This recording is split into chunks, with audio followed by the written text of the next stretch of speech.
মাননীয় সদস্য জনাব মোহাম্মদ কামরুল হাসান। জনাব মোহাম্মদ কামরুল হাসান। আসসালামু আলাইকুম। মাননীয় স্পিকার, আপনাকে ধন্যবাদ। আমার নোটিশের বিষয়বস্তু ছিল ময়মনসিংহ জেলার ফুলবাড়িয়া উপজেলার ফুলবাড়িয়া পৌরসভার একটি শিশু পার্ক নির্মাণ প্রসঙ্গে।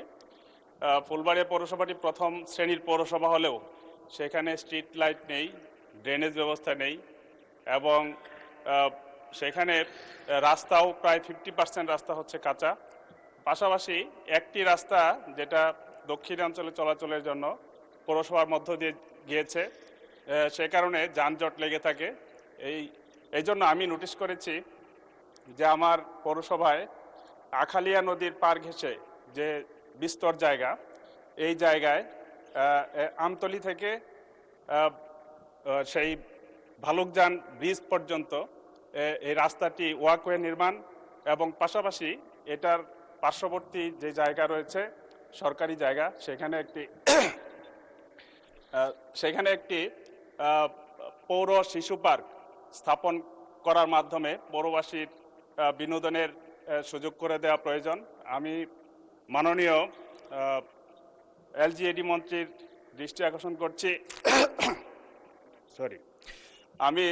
মাননীয় স্পিকার, আমি এলজিইডি মন্ত্রীর দৃষ্টি আকর্ষণ করছি এখানে একটি শিশু পার্ক সহ পৌরসভার নাগরিক সেবা মান উন্নয়নে উনি ভূমিকা রাখবেন এবং বিশেষ করে আমতলী ব্রিজ থেকে সেই ভালুকজান ব্রিজ পর্যন্ত এই জায়গাটি ওয়াকওয়ে নির্মাণ করে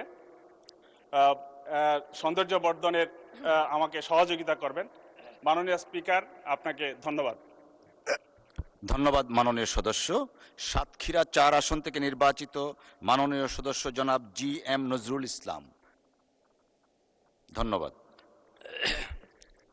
মাননীয় স্পিকার, আপনাকে ধন্যবাদ। আমি 71 বিধিতে মাননীয় বেসামরিক বিমান এবং পর্যটন মন্ত্রী মহোদয়ের দৃষ্টি আকর্ষণ করে একটি নোটিশ প্রদান করেছি।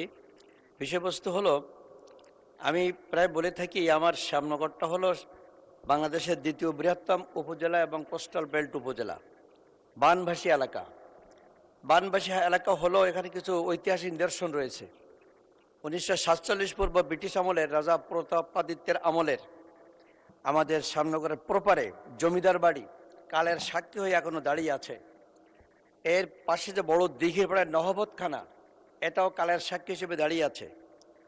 আমাদের শ্যামনগরের বংশীপুরের জমিদার বাড়ি ওই জাহাজঘাটায় বিশ্বরপুরের জাহাজঘাটা জায়গার জাহাজ থামতো রাজা বাচ্চাদের, সেটাও কালের সাক্ষী হিসেবে দাঁড়িয়ে আছে।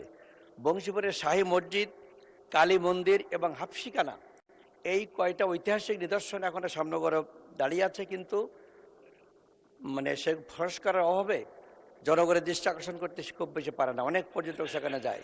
আমি অনুরোধ করব মাননীয় মন্ত্রী মহোদয় একটি টিম করে হোক বা যেভাবে হোক এটাকে পরিদর্শন করে